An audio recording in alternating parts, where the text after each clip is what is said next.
Hungry for a home on the Chinese coast, the sea-savvy Portuguese founded Macau in 1556. Trade was the primary intention. However, the Portuguese have long been a staunch defender of the cross.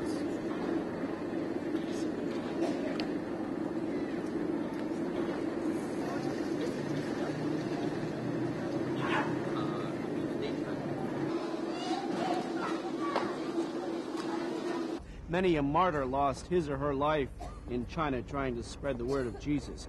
The Society of Jesus, the Jesuits, led the way. But the greatest threat to the churches here in Macau was fire. She was the Taoist goddess, Taoist, not Buddhist. Fishermen was quite dangerous for the outside. I think all were the same. So that's why they like to dedicate her every day in the morning and the evening. It's quite easy because they just only take incense. It's okay. Any people, any worshiper, they can dedicate her. Because her armor, she was the goddess that helped a lot of people. So, but the people, they have only one opportunity. They want to get more money. When I come into a new place for the first time, I'm always curious, what's the tallest building in town? I mean, for centuries, the church was the most important building in society, the temple, the shrine.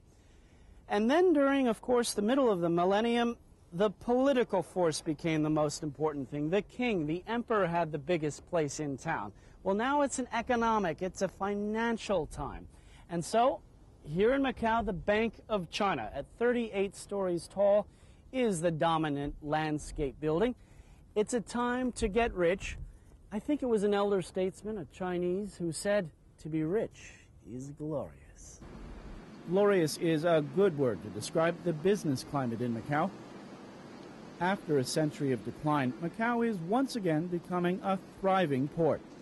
That's the best value in Macau. I think you can't beat that. Up around the ruins of St. Paul's, the antique shops there offer phenomenal bargains. I mean, less than half the price what you pay in Hong Kong, and a bigger range. That's the number one thing. Right. Statues celebrating Sino-Portuguese cooperation are at every turn. A new one is built every year. And Macau returns to Chinese rule December 20th, 1999. This black granite monument is called the Gate of Understanding, and it commemorates the 1987 joint declaration by China and Portugal, effectively setting in stone the handover of Macau in 1999. It reminds me very much of Macau, designed by the Portuguese, built by the Chinese.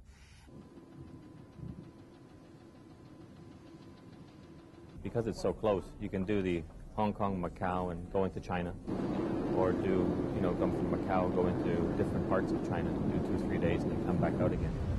It's you get an exposure to the British colonial ex-colony, the Portuguese colony, and then the Chinese. You see 3 different styles. Many tourists don't know you can fly directly into Macau from many Asian capitals. On board Air Macau, even the pilot's hats fly in from Portugal. On some airlines, the gambling starts right at your seat, win or lose using your credit card. But it can never match the excitement of the real thing.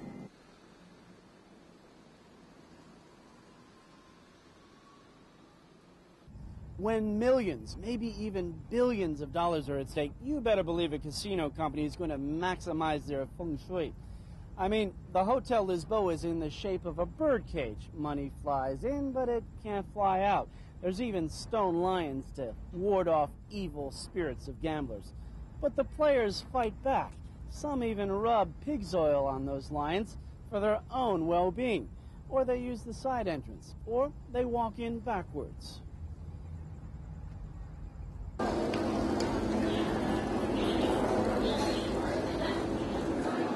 We both live and work in Hong Kong. At times that can become a bit of a concrete jungle. So it's a welcome change to come here. The pace of life is much slower. It's peaceful and the food's very good. And we do it several times a year. Compared to Hong Kong, it's more relaxing here, and just atmosphere is so different, the building is so different. So just we can enjoy here more. Well, if you look around here, for example, the architecture reminds one very much of the Mediterranean. Again, it's very, very different from Hong Kong. You don't see areas like this where you can sit out and enjoy a beer, enjoy a meal in Hong Kong at all. So again, it makes a very welcome change from where we live and work. All these little squares where you know, people sit outside, situated in the hills, winding roads, all that. It is Monte Carlo. And the hundreds of churches. Oh, the churches is one thing that fascinated me. I knew about, okay, the facade of St. Paul's Cathedral, but now seeing all the other churches, the Portuguese influence is really strong, and I think that's the nice part of it. That's what reminds me of Monte Carlo. This collection of old aristocratic houses here on Taipa, it's now just a museum, but I like to picture what it must have been like in 1880, 1890, with the Chinese servants serving the tea to their families who'd be enjoying these sea breezes. But fortunately, there is still wonderful living culture of the Portuguese.